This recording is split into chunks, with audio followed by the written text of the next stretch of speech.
Hey folks, Tim Morgan here.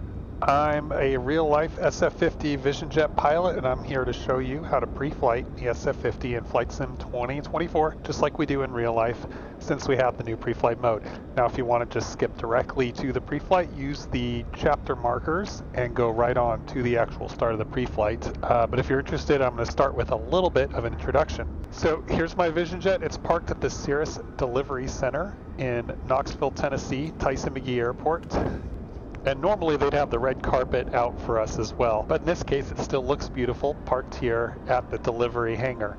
I'm using the Vision Center models by Iron Minion, which you can get on flightsim.to, and I'm also using the McGee Tyson Airport Custom Scenery by Daniel's Jam, also available on flightsim.to. As you can see, it's a beautiful rendition of the Vision Center. We've got the delivery hangar and maintenance hangars here. We're going to take a look at some of the other buildings in a bit. Now, in real life, of course, there wouldn't be any DA-20, there wouldn't be a helicopter. It'd just all be Cirruses, all Vision Jets here, in for maintenance, in for training. So a little unrealistic there, but it's still great to just walk around the hangar building.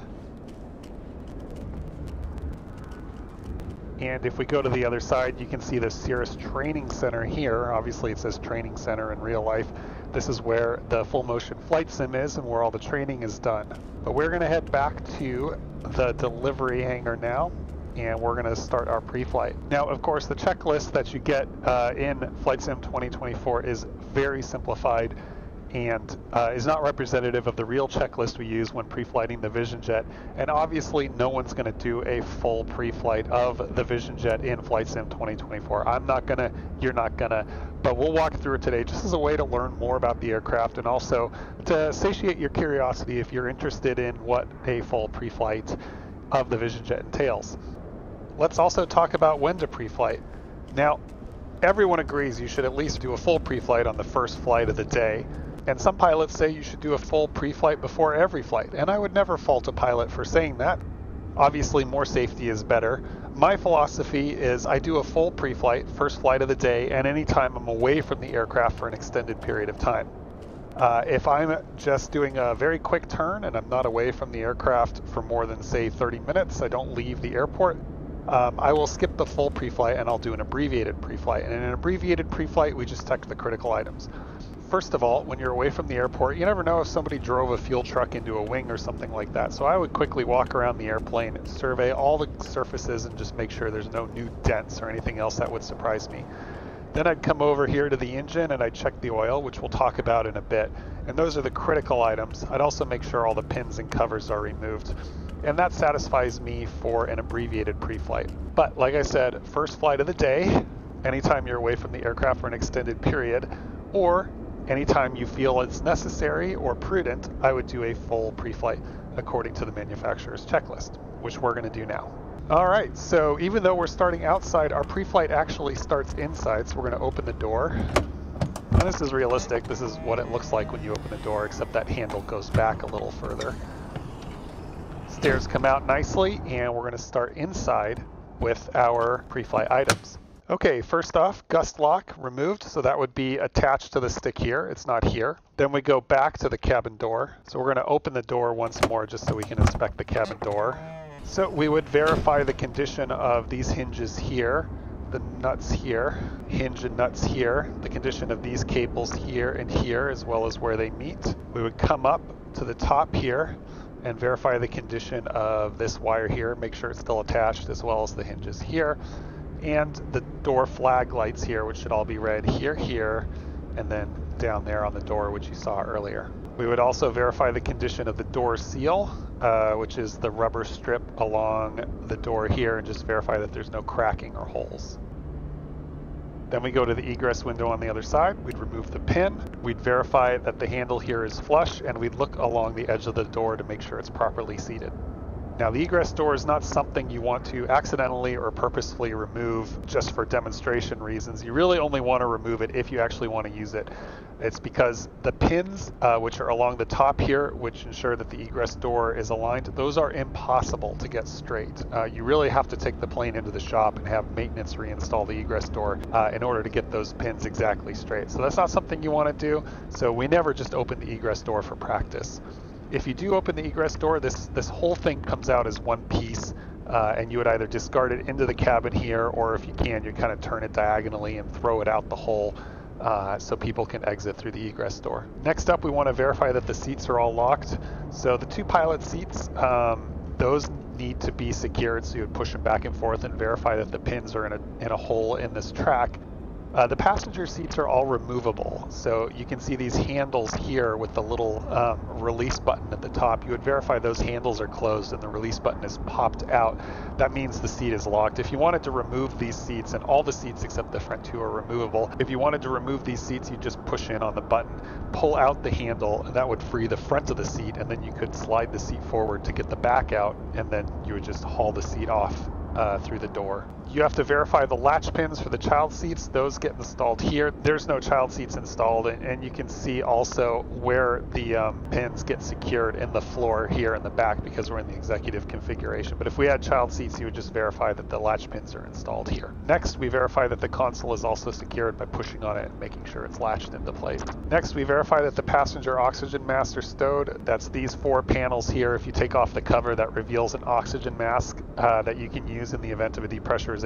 They got the texturing a little wrong. It's not quite this bumpy in real life. The relief is much more subtle. Then we go back up to the cockpit to check the required documents. So if we go down here, we have the registration and airworthiness certificate. So we would pull this out and verify that the airworthiness certificate is valid, and then behind it that the registration certificate is up to date. You can see the serial number is 0034, same as my aircraft. Also, as part of the required documents, we need the AFM on board. In my plane, we keep it here in this cubby. I've looked around in this plane and I don't see an AFM anywhere on board, so that is our first strike that determines that this aircraft is not airworthy. A lot of pilots put the AFM back in baggage because it's really big, technically not legal. You need to have it accessible in flight. Now we go up to the cockpit and we verify that the fuel control is in auto. The alternate gear extension handle, we verify that the cover is closed. Up to the emergency panel, we verify that the ELT is armed. Right now it's in the reset test position and we can't move it to arm, so that is our second strike, marking this aircraft is unairworthy. Passenger oxygen switch should be in auto. The fire extinguisher down here by the passenger's knee, that should be charged and stowed. We can see that it's stowed. In real life we would pull it out if we need to and just verify that it's charged, verify the amount of pressure shown on the gauge. Next to circuit breakers, we would verify on the pilot side all the breakers are in. Over to the passenger side, same thing, all the breakers are in. Landing gear lever down, bolster switches all off, engine knob off. And next we turn on battery 2 only. With battery 2 on, we would expect GDU1 and GTC1 and 2 only to start up, with GDU2 and GTC3 unpowered. We see that here. However, we would also expect GDU1 to start up in a reversionary mode with the engine instruments and a small MFD on the right-hand side. And we need that because we need to check the emergency bus voltage with only battery 2 on. So we're not going to be able to do that here, so we'll just assume that the emergency bus voltage is okay. Next, we turn on battery 1. That's going to turn on our remaining screens. And we want to verify that an engine start battery temperature CAS is not shown here. We want to make sure the battery is warm enough to handle an engine start. That's the sound of the radar performing its pre-flight. Now that battery 1 is up and we have the aircraft status page, we can verify oxygen quantity. For Part 91 flights, just for personal flights, really there's no regulatory limit on oxygen quantity. You just need to make sure there's enough oxygen for all the crew and passengers on board should you have a depressurization in flight. If you're flying Part 135, if you're flying air taxi, however, you need to make sure the oxygen level is within this green band here. Next, we turn on the oxygen master switch. When we do that, we'll hear the masks perform a quick pre-flight test. And good, that satisfies our test of the oxygen masks. Then we want to verify that the mic selectors are not in the mask position, 1 and 2. Next, we turn on the probe heat and we verify that we do not see a probe heat CAS message here, and then we turn it back off. Next up, we're going to check the lights. The ice light's on the door, so we're not going to be able to see it unless we close the door, and it's not really necessary to test it before flight unless you're going into icing conditions, so we'll just test the strobe and landing lights, as well as the navigation lights, which are automatic. So we'll head outside now. So firstly, we've got the landing lights here, these are working, and then the strobe lights here are working. However, you can see the red navigation lights aren't really lighting up. I don't know, maybe they are. Hard to see in the daytime, but fortunately the navigation lights are not required for daytime, so we're still good to go. In real life, they'd be a lot brighter. On the tail here, we would expect to see a strobe and navigation light, and we definitely see nothing. So this is not working. All 3 strobe lights are required for the aircraft to be airworthy, day or night. So that's going to be our next strike against this aircraft, not airworthy. And then coming over here, we got another landing light, navigation light, and strobe light, same as the other side. And then looking at the nose, we've got the nose landing light here, very bright, and it's working. So that completes our lights test. We can go back inside, turn off the light switches. Next up, we want to quickly verify the autopilot, so we'd turn on the autopilot here, but pressing the button does nothing apparently, so unfortunately we're not going to be able to do an autopilot test. In real life, we would turn on the autopilot and then just press the disconnect here and verify that the autopilot disconnects. We would also verify the scoreboard here, the FMA, and that the modes turn yellow and then disappear. And lastly, we would verify that we hear an autopilot disconnect tone.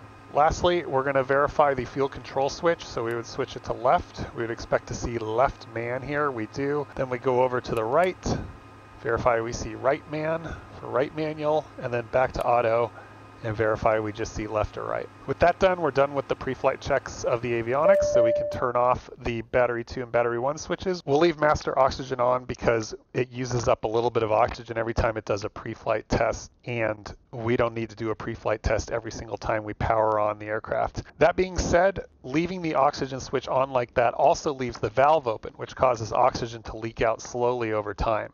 So if you're leaving the aircraft for a short period of time, I would leave the oxygen switch on. If you're leaving the aircraft overnight or for a long period of time, I would turn off the oxygen switch. Lastly, we want to just give the brakes a quick test, press in on the brake pedals. Early Cirruses, including mine, have had some issues with the brakes, and if you want to learn more, just Google November 3 Alpha Delta, and you'll learn all about the drama there. And that's why Cirrus added a bunch of brake checks to the checklist. Let's head back out now and do the exterior pre-flight. Okay, first things first, rather than walking down the stairs like we just did, we would hop over here to the step area so we could get a good look at the engine inlet here. First, we would remove the cover like I did now. I don't put the covers in when I'm in the hangar. I'm not so worried about dust and FOD when I'm leaving the plane in the hangar. If I'm leaving the plane out overnight on the ramp, I will definitely put the covers in. But when I'm at home at the hangar, or if I'm just leaving the plane for a short time, I don't bother with the engine covers. What we want to do when we step up on this area here is, first of all, we want to look inside the engine and verify that there's no dust, dirt, or FOD. You can see the fan blades. You want to look at the fan blades, verify there's no pitting or cracking. There's no way we're going to see them, but there's also 2 small probes at each top corner of the inlet, the PT2 and TT2 probes. They measure the pressure and temperature of incoming air, and they're used by the FADEC to control fuel flow to the engine. You want to verify those things are free of dirt and ice. When the PT2 and TT2 probes get iced up, which has happened to me in flight, you tend to get FADEC faults, and then your engine reverts to a degraded mode, which is not fun, and that has happened to me in flight and icing. Now, the next item in the checklist is to check the vortex generator, but after I come down the steps, what I like to do is crouch here because you get a good view of the ground air inlet, which unfortunately we can't really crouch low enough in the sim. Maybe if I back up a lot, there it is, now it's coming into view. We'd get a good look at the ground air inlet. That's the air inlet that includes the ground air electric fan. That would turn on if you turn on the ECS, the environmental control system, on the ground when the engine's stopped. When the engine's running, the ECS gets its air from the bleed air system, obviously, but with the engine stopped on the ground, it pulls its air using the ground air inlet fan. So you just want to make sure that that inlet is free of debris and FOD. So next, let's come over to the vortex generator. Cirrus loves their vortex generators. You just want to make sure that's, I guess, still attached. What the vortex generator does is it energizes the air that flows across it. This improves its ability to follow the contours of the wing, improves its laminar flow. Next, we would drain fuel from the right-hand fuel collector drain. We're not going to be able to get low enough to see it, but it's underneath the wing here. Draining fuel is something that a lot of business jet pilots don't do for a number of reasons. Number one, jet fuel is way less likely to have contaminants than piston fuel. And also, jet fuel is kind of the gift that keeps on giving. If you get it on your clothes are going to smell like jet fuel for the rest of your life, probably, which may or may not be a positive thing, depending on how you feel about the smell of jet fuel. But this is another example where the Vision Jet kind of just straddles the line between small plane and business jet. It used to be that a lot of Vision Jet pilots had the same philosophy as business jet pilots, and they just never drained their fuel. But after at least one notable incident where an aircraft had some engine problems after takeoff because of contaminated fuel, Cirrus kind of really laid down the law and said, okay, guys, you're going to start draining your fuel now for real. We mean it. Dale Hufstadter, who's the guy at Cirrus who's in charge of standardizing the Vision Jet pilots, now when he comes to speak at events, he's always like, you should be draining your fuel, definitely drain your fuel. So at least before each refuel, we would be pulling some gas from the collector drain and verifying that there's no water in the fuel. Next, we would verify the boot, the de-icer, and the leading edge. That's this whole surface here. We would verify that, the leading edge, there's no cracks or pitting or any other deformities in the boots. We've got a stall strip here, just like in the SR-22. The purpose of the stall strip is to reduce the angle of attack at which the airplane stalls, which seems counterintuitive. Usually you would want to delay the onset of the stall, but in this case we want the wing root to stall first. So we add the stall strip to make sure that the wing root stalls first before the wingtip. And the reason for that is the ailerons are on the wingtip, and if the wing root stalls first, at least you've got good air going over the ailerons. You can maintain some aileron control even while the aircraft is stalled. Next, we would come down and pre-flight the landing gear. We'd start obviously by removing the chocks, and we would check the condition of the landing gear. And for retractable landing gear, for any retractable landing gear aircraft, there's definitely a lot you want to check. First of all, you want to check the condition of the tire, the condition of the rubber, and the wear of the tread. You also want to verify the condition and attachment of all electrical and hydraulic cables. So there's a hydraulic connection here, some electrical connections here. You'd verify that, verify there's no hydraulic fluid leaking out. You want to verify the magnetic squat switch, which is here. This tells the airplane whether there's weight on wheels, that's this thing here, as well as the condition of all the nuts and bolts you can see. And then of course you want to check the condition of the door here. You want to give it a tug and make sure it's pretty secure, and the push rod here that connects the door to the gear.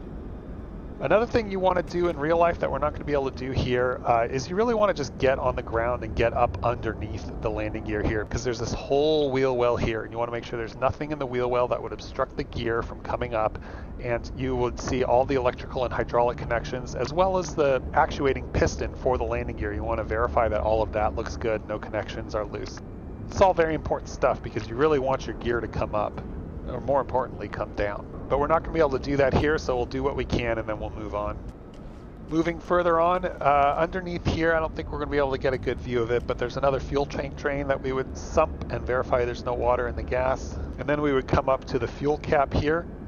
We want to make sure that the fuel level is what we expect and that the fuel cap is secure. So Cirrus actually puts a little tab in here below the filler neck. We're not going to be able to see it, but that tab is graduated. It's marked in 15-gallon increments, 130, 145, and so on. And you can use that to fill to a known level. And the choice of 15-gallon increments is actually pretty clever, because combined with the other fuel tank on the other side, that makes for 30-gallon increments. And 30 gallons is a nice round number, but it also equals 200 pounds almost exactly, which is good for doing weight and balance. And 200 pounds is about equal to the weight of another person, or at least another American, plus their bags. So it allows you to do some quick and dirty refuel math. If you need to carry one more person, then you need to go one notch lower on each tank, so another 15 gallons less on each tank. So it's actually a clever choice by Cirrus that I appreciate. So we would look in there, we would verify the fuel levels, what we expect using that graduated tab, and we'd make sure that the fuel cap is on and tight.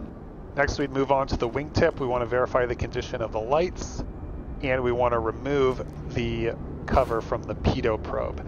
And we want to look into the pitot tube inlet here and verify that there's no obstructions as well. You can't really see it, but there's a drain hole back here that water comes out of. You want to verify there's no obstructions there because you don't want water backing up in the pitot probe. Now we come over to the back. We want to verify that the aileron moves freely. It does, and in real life there's also a little window here you can use to look at an attachment nut, which we would verify. Then we look at the roll trim tab here, verify that it's attached securely along the piano hinge and that there's two static wicks. The T-strip we can skip. That's something that older Vision Jets used to have back when Cirrus was kind of just shoving in wingtip devices, trying to ramrod the Vision Jet through the certification process. But now that they've got their certification, they've gone back and removed the T-strip as well as some other wingtip devices that Vision Jets used to to have. It says to check the fuel vent now. Really, the fuel vent is easier to see on the other side, but it's actually not included in the model here. It would be around here. It's just a small hole with a anti-icing inlet that allows air to come in and replace the volume left over by drained fuel. And so you'd look and make sure that that fuel vent is unobstructed so that your tanks can maintain their internal volume. Coming now to the flap, we would inspect the condition of the flap and we'd give it a push and make sure that it's secure. Coming now to the back of the landing gear, we would investigate the condition of the tires just like we did on the front side, and we'd also investigate the condition of the brakes. And it's not in the model, but in real life, so you've got the brake disc here and you've got the tire here, and then this tiny gray strip here in between the disc and the tire. That's the brake pad. And in real life, there's a tiny little notch that you can barely see that's cut out that tells you if your brakes are worn. That notch, on fresh brakes, that notch only goes about halfway through the pad. And when your brake wears to the point that the notch goes all the way through to the tire or to the wheel, then you know it's time to replace your brake pad. Now, something that's been kind of frustrating for me is when we get it back from the shop and they put new brake pads in, there is no one set size for the size of that notch. Sometimes the notch is really tiny and I know I'm going to get months out of that brake pad, but sometimes that notch is really big, almost all the full width of the pad itself, and I know I'm going to have to replace that pad again in like a couple of weeks. So I have no idea why the notches come in different sizes. It always sucks to get a deep notch, but that's how you check the condition of the brake pads. You can also check the strut extension. As well, we can check the connection of the brake lines to the disc here and make sure there's no leaks and that it's secure. Okay, coming now to the baggage, and we just open it up, and in real life you would pull out and rotate upward that handle, and that's how the baggage door opens. But we would verify the condition of the baggage area. They've got these cool tie-down straps that I don't have in my baggage. Now there's two circuit breaker panels to check too. These two panels here, in real life they're Velcro. You can just pull them right off, and that gives you access to a couple other circuit breakers like the hot battery bus and some caps related circuit breakers that you don't normally need to access in flight, and you would just verify that those are all in. Back here, this panel here, you would open it up to get access to the oxygen fill valve and the oxygen gauge, and so if you wanted to double check your oxygen quantity or if you needed to fill your oxygen, you would do that through that panel there. In addition, Vision Jets that have the cargo extend option, we're not going to be able to get back there, but there's an additional tube that goes back about, I'd say about this far, that allows you to put skis or golf clubs into this cargo extend area. Closing up the baggage door now, we go to the external power door, just make sure that it's closed and secure. In real life, the external power door is spring-loaded closed, so you would have to pull it open and hold it open. And if you let go, that thing snaps back with all kinds of force. So you really don't want your fingers to be in the way when you let go of the external power door. And you can see back here, they actually have a start pack here. That's the Cirrus approved external power brick. And so you would use this to power your aircraft on the ground if you needed to do some work with avionics, or if your battery was low and you needed to start the engine. Next, we check the static ports. In real life, these two ports here are actually holes that collect static air pressure. So you would verify that there's no obstructions. It seems to look more like a sticker here on this Vision Jet model. Next, we'd verify the condition of the nacelle, just making sure all the panels are secure. We'd also verify the condition of the inlets and luves. So the luves are these three things here. The NACA inlets are these two things here. So we'd really stand on our tippy toes, get up in there, look at the luves and the inlets and make sure that there's no FOD, no bugs, no birds' nests, and no debris that's blocking them. We've also got some antennas we can check. We've got the comm antenna here, navigation antennas here, TCAS antennas here, and the transponder antenna here. Next, the OAT probes. Those are underneath the aircraft. You can see them here. We'd verify their condition. And the ram scoop inlet, which is here, but as you can see, we can't really get a good look at it from this angle, which is why we did it as we came down the stairs. Finally, underneath the cabin pressurization static port, which you can just barely see here, that's another static port. It's painted blue. It's used to feed data to the CPCS, or cabin pressurization control system. Then we would come up to the engine nozzle here. Again, we're taller in real life, so it's easier to see down. In the back, you can see one stator, so one not moving set of fins, and then behind that, you can see the turbine rotor. So we would check the stator, check the condition of that, and then we look through it at the turbine blades and verify the condition of those. In addition, you can't really see it, but there's kind of a hot area here that's dark black above this lip where hot exhaust comes out, and we would verify that there's no fuel pooling in that area. You definitely do not want fuel collecting in that area when the hot air starts coming out the back of the aircraft.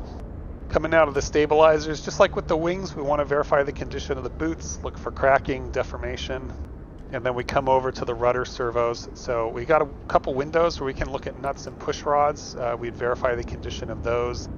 We'd push on the rudder and make sure it moves freely. This sticker here is new. I think sometime a year or two ago, Cirrus put out a service bulletin requiring all of us to add this sticker to our rudder vaders, and you use it basically to make sure that your aircraft is trimmed correctly. So you look at this line against that line, this line against that line, and they have to basically line up. If they don't line up, then you know your aircraft is out of trim and you'll need to retrim it for takeoff. It's just a way of visually verifying the trim of the aircraft aside from using the avionics to do so. Next, we check the condition of the pitch servo tabs.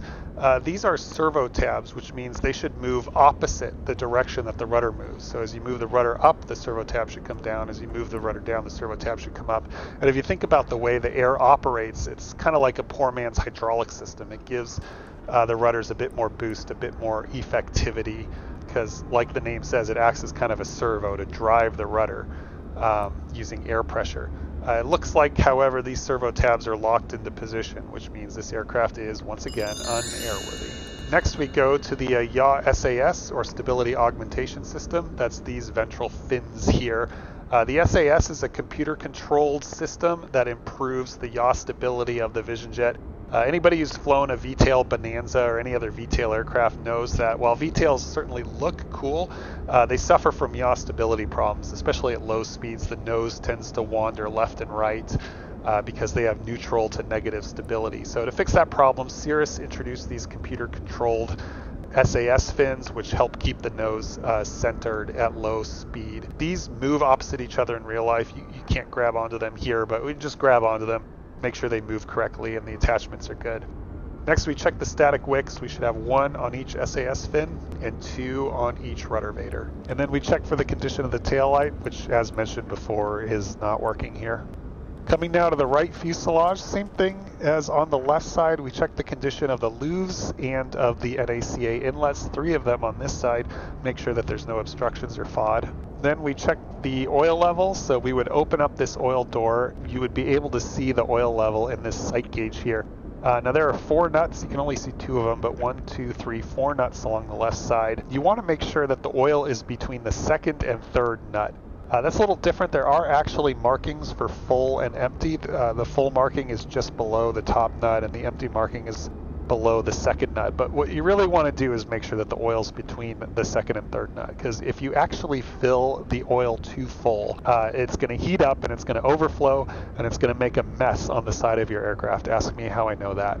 You really do not want to fill up the oil all the way. If you do need to fill the oil, this door here gives you access to the filler, so let's just make sure it's closed. Now, just as on the left side, we want to check the condition of the static ports and the overboard drains, which are down here under the aircraft. You can't really see them. The right side cabin pressurization static port, which is over here. Can't really see it either. There's also some antennas we can check down here. So we've got the COM2 antenna here, the ADS-B antenna here, and a transponder 2 antenna here. The right wing is more or less a copy of the left wing. So we check the condition of the tire, tread, and wear. We check the condition of the brake disc and brake pad, make sure that the pad isn't worn up, the connections for the hydraulics and electrics, and the extension of the strut. Check that the flaps are secure. Come over to the aileron. We verify that the aileron moves freely, and again, in real life, there's a window here you can use to check the nut. Now on the left aileron, this is a trim tab. However, on the right aileron, it is a servo tab, just like on the rudder vaders. So in real life, as you move this up and down, the servo tabs should move opposite, down and up. And again, this seems to be locked in position, so that's going to be another airworthiness strike for this aircraft. We want 2 static wicks, just like on the left wing. And then we want to come over to the side, verify the condition of the lights, the pitot tube. We want to remove the cover, make sure that there's no obstructions on the inlet hole and the drain hole. We want to verify the condition of the fuel vent, which again is not in this model, it would be here. By the way, this is a courtesy light, and it's turned on and off by the courtesy light switch in the cockpit. Along with making it really useful for seeing important parts of the airplane when you're pre-flighting at night, the courtesy lights offer a beautiful underbelly glow to the aircraft. Makes it look really nice on the ramp at night. As we move down, verify the condition of the boot and the stall strip. Coming out of the main landing gear, same thing as on the other side. Condition of the tire, security of the door, the magnetic weight on wheels switch, condition of the hydraulic and electric lines, of the nuts and push rods, of this extension spring here. We get up underneath, check the condition of the wheel well, and verify the connections, all the hydraulic and electric connections to the airframe and the piston. There's 2 more fuel drains as well, one here and one here. We would drain those if the aircraft took on fuel or was sitting for a while, especially in the rain. And lastly, the condition of the vortex generator, and that completes the right wing. Lastly, we'll do the forward fuselage. So just as on the inside, we want to check the condition of the emergency egress lever on the outside, verified it's stowed and flush. Next, we come to the air conditioning air inlet that opens up whenever the air conditioning is on to let in air for the air conditioning system. On the ground, it's normally closed, but if you turned off the airplane while the air conditioning is running, then the battery would not have a chance to close the door and the door would be left open. Not a big deal, it just looks kind of ugly. Next, you would check the windshield spray bar. That's this thing here. This is what sprays TKS, anti-icing fluid, on the window to remove ice from the windshield. So you would check that condition of that and make sure there's no obstructions. And then you would check the condition of the angle of attack vane, which is here. Now in real life, the angle of attack vane, we always want to keep covered with the AOA cover unless you're flying or you're inspecting it. But it's easily the most sensitive part on the exterior of the aircraft, the easiest to break, and if you do break it, it's like a $10,000 repair bill. So it's definitely something you want to protect and keep covered, especially if you've got fuelers or other people around your aircraft. Anyone who can bump into this thing can easily break it. So we would have the AOA cover on until just before we're about to start up the engine and go. We would take it off for this pre-flight check, and all we would do is gently move the AOA vane up and down, make sure it moves freely, and then give it a gentle tug in and out and make sure it's secure. You don't want to be slapping this thing up and down against the stops. That's one easy way to break it, and if you do that, again, $10,000 repair bill. Now at this point in my pre-flight, if I knew I was going to go immediately into the cockpit and start up the airplane, I would leave the AOA cover off. But if I was pre-flighting and then I was going to go do something else, like go pay for gas or whatever, I would definitely be putting that AOA cover back on. Next we come to the lightning diverters. That's these 4 strips here, 2 on the top and 2 on the bottom. Just verify their condition, that they're securely attached. Then we come to the radome spray nozzle. That's little black Snoopy nose here. You can't see it in this model, but they have a couple of dots along the top, little holes where the TKS comes out to spray the radome with TKS fluid, and then a couple more holes on the bottom. This is important when flying in icing conditions in order to make sure your weather radar works and is not obstructed by ice buildup on the nose. So when you turn on the windshield IPS, it also sends TKS through the radome spray nozzle, which sprays the radome with TKS fluid. Beneath that, we check the condition of the enhanced vision system camera. They've got a visual camera and an infrared camera. Just verify there's no bugs or anything on that. And then underneath, we want to pre-flight the nose landing gear. Just as with the mains, you want to check the condition of the tire, of the strut, of all of the electric and hydraulic connections. You can kind of see them here, but it's hard to really see.